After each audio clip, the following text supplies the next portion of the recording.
General manager अधीर की बात सुनते ही सभी का मुंह फुला का फुला रह गया। इधर जयेश ने वापस से चश्मा आंखों पर चढ़ाया और आगे बढ़ते हुए बोला, संगीता, अगर तुम ना होती तो मैं कैसे यहाँ तक पहुंचता। मिलते हैं शाम की पार्टी में। पीछे रोहित और संगीता के चेहरे पर हवाइयां उड़ने लगी थी। सब आपस में तरह तरह की बातें करने लगे थे। लेकिन तभी तान्या ने रोहित को कोहनी मारते हुए कहा, जयेश और नया प्रोजेक्ट मैनेजर, अभी तुम दोनों की बारी है। कार्तिक और रसिका, तुम भी रेडी रहो, तुम्हारा नंबर भी जल्दी आएगा। कहते हुए तानिया वहां से निकल गई। लेकिन रोहित और संगीता का चेहरा देखने लायक था। संगीता को अब पछतावा हो रहा था कि क्यों उसने जयेश को छोड़ दिया। वो मन ही मन में सोचने लगी, कोई तो मौका आएगा जयेश, जब मैं फिर से तुम्हें अपने प्यार के जाल में फंसा लूंगी। शाम को सारा स्टाफ इस पार्टी को एंजॉय कर रहा था कि तभी माइक हाथ में लेकर जयेश ने तेज आवाज में कहा, लेडीज एंड जेंटलमैन, कहते हैं हर कामयाब आदमी के पीछे किसी ना किसी औरत का हाथ होता है। हाँ, सही समझे। आज मैं यहाँ तक पहुंचा हूँ तो इसके पीछे भी एक औरत का हाथ है। उसके कारण ही मैं यहाँ तक पहुंचा हूँ। इसी के साथ जयेश ने वहां खड़ी संगीता की तरफ देखा, जो उसी की तरफ देखकर मुस्कुरा रही थी। उसे लगने लगा था कि जयेश को वो फिर से पा सकती है। फिर जयेश ने कहा, तो मेरे हाथ में मेरा प्रमोशन लेटर, इसे मैं उसको डेडिकेट करना चाहता हूँ। Please come on the stage. इतना कहकर जयेश ने मुस्कुराते हुए संगीता की तरफ देखा तो संगीता उसके पास जाने लगी। जयेश मुस्कुराता रहा और जैसे ही संगीता उसके करीब आई तो जयेश ने एक नजर संगीता को देखा। फिर सभी लोगों की तरफ देखकर कहा, मैंने संगीता को नहीं बुलाया था। कुछ लोगों को बिना वजह अटेंशन लेने की आदत होती है, कभी जयेश तो कभी रोहित। वापस जाओ संगीता, मेरी नजर में तुम्हारी वैल्यू जीरो है। इस बात पर संगीता झेप सी गई और नजरें झुकाकर दूसरी तरफ जाने लगी। जयेश के इस रिएक्शन से सभी लोग दबी हंसी हंसने लगे। तभी जयेश ने वहां मौजूद एक लड़के का नाम पुकारा, जिसे सुनकर सभी शॉक्ड रह गए। Tania, please come. ये सुनकर तानिया भी हैरान थी। लेकिन जब सबने तालियां बजाई तो वो थोड़े संकोच के साथ उसकी तरफ बढ़ने लगी। फिर जयेश ने उससे धीमी आवाज में कहा, तुम मेरी ऐसी दोस्त हो जिसने हमेशा इस ऑफिस में मेरा साथ दिया है। मुझे पता चला कि मेरे जाने के बाद भी तुम हमेशा कोशिश करती रही कि मैं वापस लौटूं। थैंक्स तानिया। ये नजारा देखकर तानिया अब संगीता की नजरों में खटक रही थी। पर जयेश भी अब उसे कोई आसान सजा देने के मूड में नहीं था। उसने ठान लिया था कि जो कुछ भी संगीता और रोहित ने उसके साथ किया है वो उसे अपने तरीके से निपटाएगा। पार्टी में जयेश ने संगीता के सामने ही तानिया के साथ डांस किया। जैसे ही डांस खत्म हुआ, तानिया ने धीरे से जयेश के कान में कहा, संगीता और रोहित ने जो किया वो सही नहीं था जयेश, और इसी वजह से अब कंपनी में नए रूल्स बना दिए गए हैं। जयेश ने चौंकते हुए पूछा, कौन से रूल्स? इस पर तानिया धीमे से बोली, ऑफिस के अंदर अगर किसी का किसी से भी अफेयर चला तो उसे नौकरी से निकाल दिया जाएगा। इस बात पर जयेश ने मुस्कुराकर तानिया को देखा। वो कुछ कहता कि तभी एक आवाज सुनाई दी, जमीन पे लकड़ी की छड़ी पटकने की आवाज। जयेश ने उस आवाज की ओर देखा तो हैरान रह गया। एक आदमी रात को भी आंखों पे काला चश्मा लगाए छड़ी के सहारे जमीन टटोलते हुए जयेश की तरफ चला रहा था। ये वो सुबह वाला आदमी नहीं था, बल्कि कोई और था। वो आदमी जयेश के पास पहुंचकर उसके हाथ में एक कागज देकर बोला, संदेश है आपके लिए, एक औरत ने दिया है। उसे देखकर तानिया भी हैरान रह गई। लेकिन जयेश तानिया से थोड़ी दूर आया और उस कागज को खोलकर पढ़ने लगा। कहीं ऐसा ना हो कि डांस के चक्कर में तुम अपना सब कुछ गवा बैठो। हम 2 घंटे में तुम्हारे घर पहुंच रहे हैं। मैसेज देखते ही जयेश ने हड़बड़ी में पहले यहाँ वहां देखा, फिर वहां से निकलते हुए बोला, गाइस, आप लोग एंजॉय कीजिए, मुझे कुछ अर्जेंट काम से निकलना पड़ रहा है। अचानक जयेश को हड़बड़ी में जाता देख तानिया भी हैरान हो गई, लेकिन जयेश वहां से निकल चुका था। घर पहुंचकर जयेश काफी देर तक अनामिका का वेट करता रहा, पर वो नहीं आई। उसने एक नजर बगल में रखी मूर्ति की तरफ देखा। उसकी नजर अपनी जली हुई तस्वीर पर पड़ी तो वो एकदम से शॉक्ड रह गया। ये ये मेरी तस्वीर किसने जलाई? उसने अपने आसपास देखा मगर कोई भी नजर नहीं आया। फिर कुछ सोचकर वो बेड पर लेट गया। जैसे ही उसकी आंख लगी, अगले ही पल उसे अजीब अजीब सी चीजें सपने में दिखाई देने लगी। एक पल को वो मूर्ति उसके सपने में आई। किसी राजा के महल के बीच उसने खुद को पाया। फिर तानिया का चेहरा दिखा।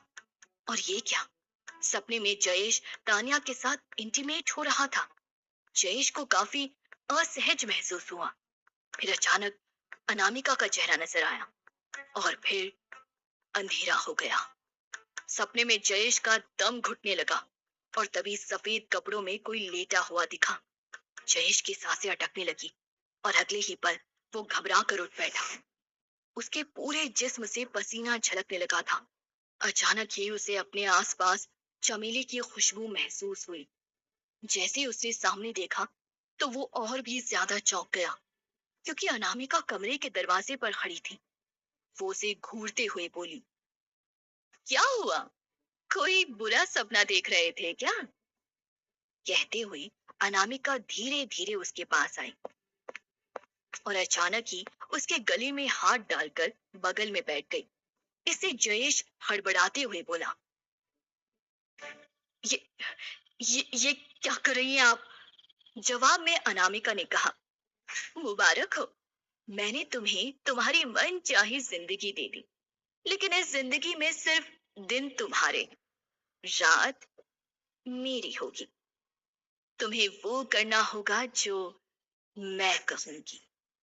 इतना कहकर अनामिका ने जयेश के कान में कुछ कहा तो जयेश के मुंह से खुद ब खुद निकला, मतलब। एक पल शांत रहने के बाद अनामिका के मुंह से निकला, तुम्हें मेरे साथ रात बितानी होगी। अनामिका की बात सुनते ही जयेश का मुंह खुला का खुला रह गया और अनामिका के चेहरे पर एक मुस्कुराहट आ गई। अनामिका ने जो कहा उसे सुनकर जयेश अपने कानों पर यकीन नहीं कर पा रहा था। वो गुस्से में बोला, ये ये क्या बकवास कर रही हैं आप? जवाब में अनामिका ने अपने पुराने अंदाज में होठों से सीटी बजाई, फिर जयेश के और करीब आ गई। जयेश उसकी सांसों को अपने बहुत करीब महसूस कर पा रहा था। उसके दिल की धड़कन अचानक ही बढ़ने लगी। अनामिका अपना चेहरा जयेश के करीब लाकर बोली, क्यों? क्या खराबी है हमारे अंदर? खूबसूरत हैं हम और जवान भी। हाँ, बस उम्र में तुमसे थोड़े बड़े हैं, तो क्या फर्क पड़ता है? इस पर जयेश गुस्से में बोला, ले लेकिन मुझसे ये सब नहीं होगा, अब जाइए यहाँ से। अनामिका ने उसे गौर से देखा, फिर सर्द लहजे में बोली, हमारा उपहार तुमने एक्सेप्ट किया है जयेश, अब तुम पीछे नहीं हट सकते। जगह और समय जल्द ही हम तुम्हें बताएंगे। जयेश उसके चेहरे की तरफ देखता रह गया। उसके बाद अनामिका मुस्कुराते हुए अपनी जगह से उठी और बड़ी अदा से घर से बाहर निकल गई।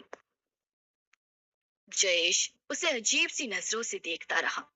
बाहर आते ही अनामिका हंसने लगी और अचानक ही उसका चेहरा थोड़ा सीरियस हो गया।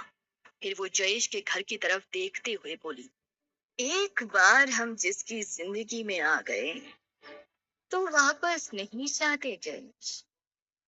अब देखते हैं तुम हमारी परीक्षा में कितने खरे उतरते हो।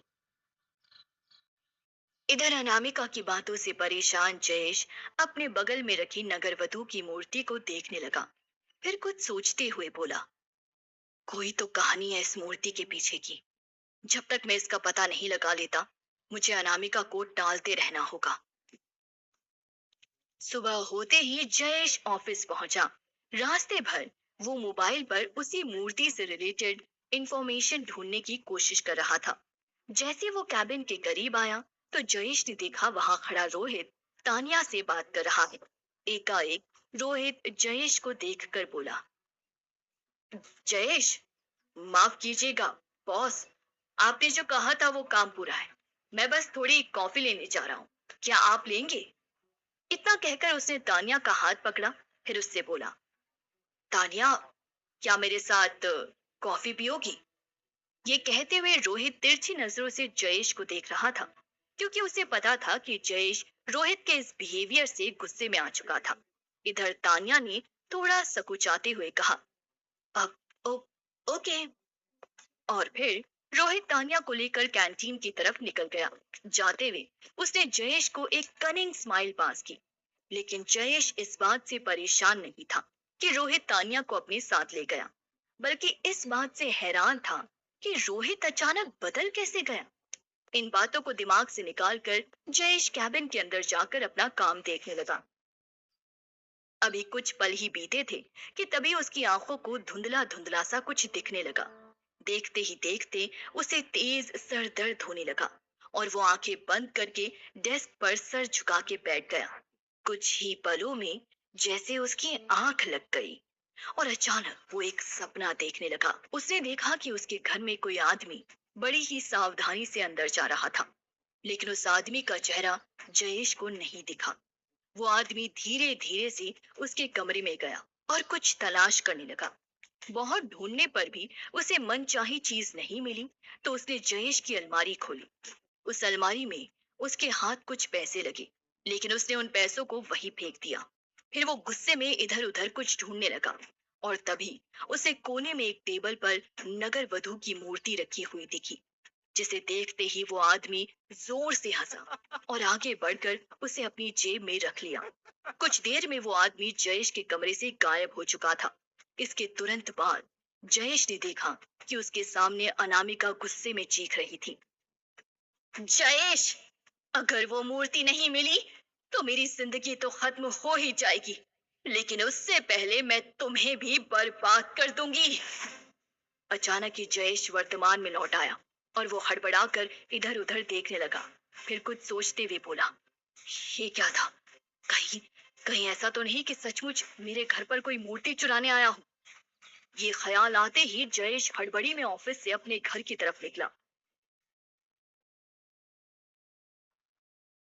दरवाजा देखकर उसने राहत की सांस ली, क्योंकि वो लॉक था।